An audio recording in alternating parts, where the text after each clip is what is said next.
Automatic synchronization either between the synchronous generators or from the microgrid to the power grid is possible using a multi-function relay. This equipment must be configured correctly. Next, we'll show you how to do just that.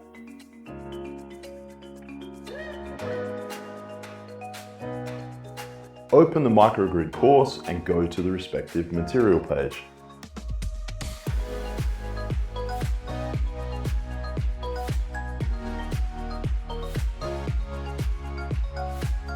There you'll find the instructions for the configuration.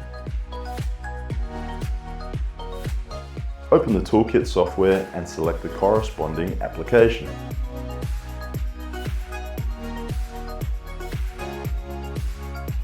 Go to Settings, click on Load to Device, and select the parameter file attached to the experiment instructions.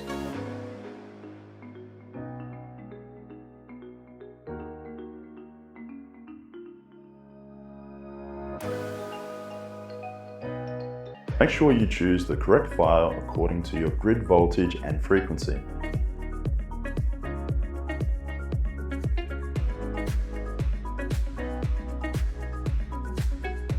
Select the correct network and click on Next.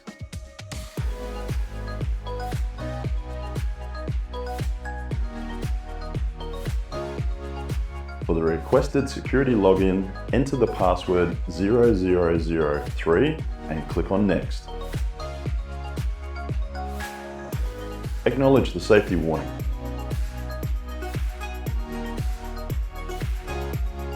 The parameters will now be loaded to the equipment. This might take several minutes. Once the parameter file is uploaded to the multifunction relay, the primary system can be connected to the SCADA and automatic synchronization is possible. Check the next video for the automatic voltage control in island operation mode of the synchronous generator.